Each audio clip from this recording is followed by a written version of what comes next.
ইন্নাল হামদুলিল্লাহ ওয়াসসালাতু ওয়াসসালামু আলা রাসূলিল্লাহ আম্মা বাদ। গত পর্বে আমরা কিয়ামতের ছোট আলামতগুলো নিয়ে আলোচনা করেছিলাম। আজ আমরা আলোচনা করব কিয়ামতের বড় আলামতগুলো নিয়ে। কিয়ামতের ছোট আলামতগুলো দেখে বোঝা যায় কিয়ামত ঘনিয়ে আসছে, আর বড় আলামতগুলো দেখে নিশ্চিত হওয়া যায় কিয়ামত সংগঠিত হওয়ার মূল প্রক্রিয়া শুরু হয়ে গেছে। সহিহ মুসলিমে এসেছে, সাইয়্যিদুনা হুযায়ফা বিন আসিদ আল গিফারি রাদিয়াল্লাহু আনহু বলেন, একবার আমরা আলোচনা করছিলাম, রাসূল সাল্লাল্লাহু আলাইহি ওয়াসাল্লাম আমাদের আওয়াজ শুনলেন। তিনি জানতে চাইলেন, মা তাযাকারুন, তোমরা কি নিয়ে আলোচনা করছো? সবাই বলল, আমরা কিয়ামতের আলোচনা করছিলাম।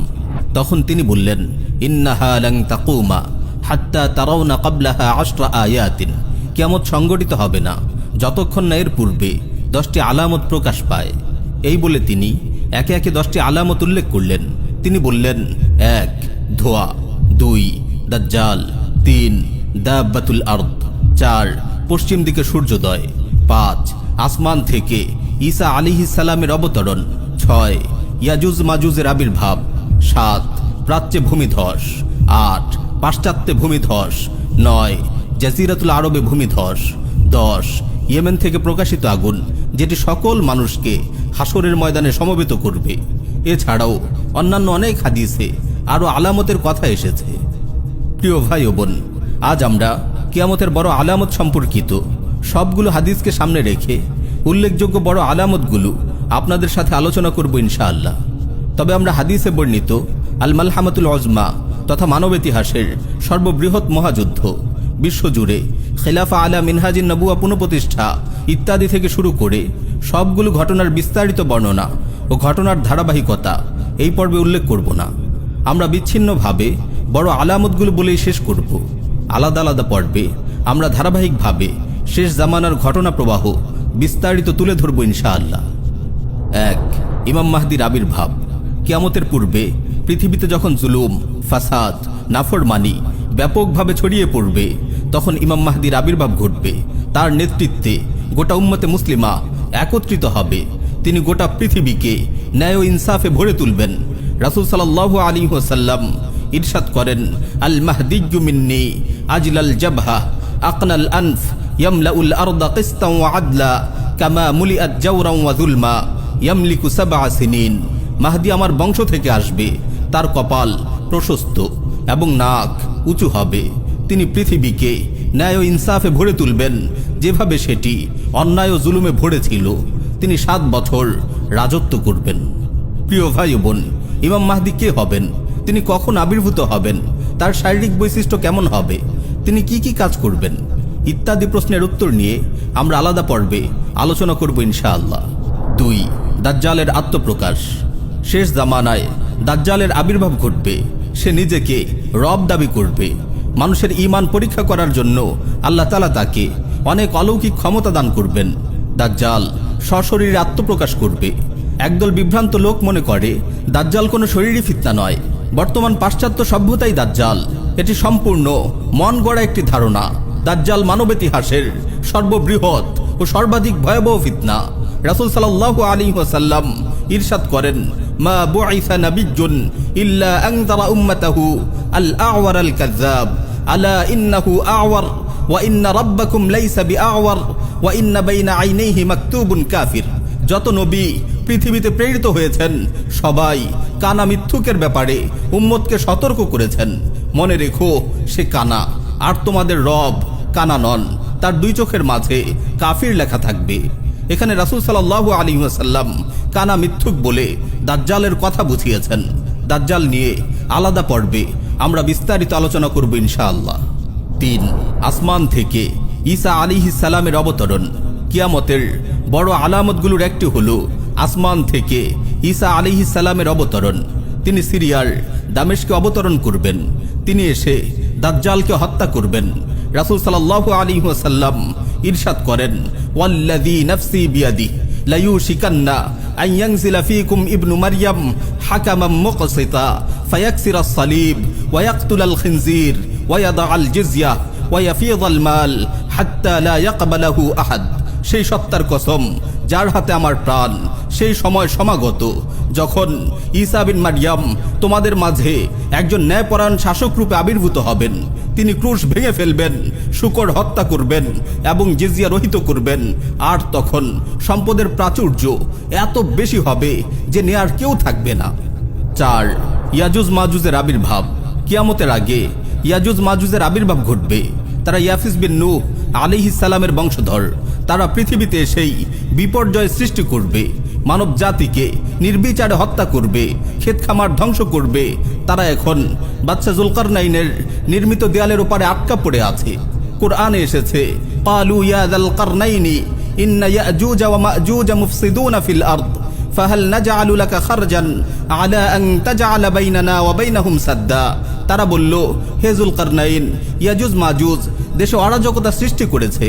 আপনি বললে আমরা আপনার জন্য কিছু কর ধার্য করব, এই শর্তে যে আপনি আমাদের ও তাদের মাঝে একটি প্রাচীর নির্মাণ করে দেবেন। কিয়ামতের পূর্বে বাদশা জুলকারনাইনের তৈরি এই দেয়াল ভেঙে যাবে। তারা দলে দলে লোকালয়ের উপর হামলে পড়বে। কুরআনে এসেছে, ইদা ফুতিহাত ইয়াজুজ ওয়া মাজুজ ওয়াহুম মিন কুল্লি হাদাবিন ইয়ানসিলুন। যখন ইয়াজুজ মাজুজকে ছেড়ে দেওয়া হবে আর তারা প্রতিটি উচ্চভূমি থেকে দ্রুত নেমে আসবে। 5. কাবা ধ্বংস করা। কিয়ামতের অন্যতম বড় আলামত হচ্ছে পবিত্র কাবা ঘর ধ্বংস হওয়া। সহিহ বুখারীতে এসেছে, রাসূল সাল্লাল্লাহু আলাইহি ওয়াসাল্লাম ইরশাদ করেন, ইউকাররিবুল কাবা যু সুয়াইকাতাইন মিনাল হাবশা। হাবশার অধিবাসী জনৈক ব্যক্তি কাবা ঘর ধ্বংস করবে। তার উভয় পায়ের নলা হবে সরু ও হালকা। সহিহ বুখারীতে বর্ণিত অপর হাদিসে এসেছে, কাআন্নী বিহি আসওয়াদ আফহাজ ইয়াকলাউহা হাজারান হাজারা। সরু নলার সেই কালো লোকটিকে যেন আমি চোখের সামনে দেখতে পাচ্ছি, যে কাবা ঘরের প্রতিটি পাথর খুলে ফেলবে। ইমাম ইবনে হাজার রাহিমাহুল্লাহ বলেন, কিয়ামত যখন ঘনিয়ে আসবে, আল্লাহর জমিনে আল্লাহ আল্লাহ বলার কেউ থাকবে না, তখন এই ঘটনা ঘটবে। 6. ধোঁয়া প্রকাশ পাওয়া। ধোঁয়া প্রকাশ পাওয়া কিয়ামতের বড় আলামতগুলোর একটি। এই ধোঁয়া পূর্ব থেকে পশ্চিমে ছড়িয়ে পড়বে এবং কিছু সময় পৃথিবীতে থাকবে। কুরআনুল কারীমে আল্লাহ রাব্বুল আলামিন ইরশাদ করেন, ফারতাকিব ইয়াওমা তা'তিস সামাউ বিদুখানিম মুবিন ইয়াগশান নাসা হাযা আযাবুন আলীম। অতএব সেদিনের অপেক্ষা করো যেদিন আকাশ স্পষ্ট ধোঁয়ায় ছেয়ে যাবে, যা মানুষকে ঢেকে ফেলবে। এটি এক যন্ত্রণাদায়ক আযাব। 7. 3 স্থানে ভূমিধস। আলোচনার শুরুতেই আমরা সহিহ মুসলিমে হুযায়ফা বিন আসিদ আল গিফারি রাদিয়াল্লাহু আনহুর বর্ণিত একটি হাদিস পেশ করেছি, যেখানে কিয়ামতের পূর্বে 3টি ভূমিধসের কথা বলা হয়েছে। একটি হবে প্রাচ্যে, আরেকটি হলো পাশ্চাত্যে, তৃতীয়টি হলো আরব উপদ্বীপে। 8. পশ্চিম দিক থেকে সূর্যোদয়। কিয়ামতের পূর্বে পশ্চিম দিক থেকে সূর্যোদয় হবে। এরপর আর কারো তাওবা কবুল করা হবে না। রাসূল সাল্লাল্লাহু আলাইহি ওয়াসাল্লাম ইরশাদ করেন, লা তাকুমুস সাআহ হাত্তা তাতলুআ আশ-শামসু মিন মাগরিবিহা ফাইযা রাআহা আন-নাসু আমানা মান আলাইহা ফাযাকা হিন লা ইয়ানফাউ নাফসান ঈমানুহা লাম তাকুন আমানাত মিন ক্বাবল। ততক্ষণ পর্যন্ত কিয়ামত সংঘটিত হবে না যতক্ষণ না পশ্চিম দিক থেকে সূর্যোদয় ঘটে। এই দৃশ্য দেখে পৃথিবীর সব মানুষ ঈমান নিয়ে আসবে, কিন্তু সেটি এমন সময় হবে যখন ইতিপূর্বে ঈমান আনেনি এমন ব্যক্তির ঈমান কোনো কাজে আসবে না। 9. কোরআন উঠে যাওয়া। কিয়ামতের পূর্বে কোরআন উঠিয়ে নেওয়া হবে। সহিহ হাদিস এসেছে, রাসূল সাল্লাল্লাহু আলাইহি ওয়াসাল্লাম ইরশাদ করেন, লা ইউসরায়ান্না আলাল কুরআনি যাতা লাইলা লা ইউতরাকু আয়াতুন ফি মুসহাফ ওয়ালা ফি কলবি আহাদিন ইল্লা রুফিআত।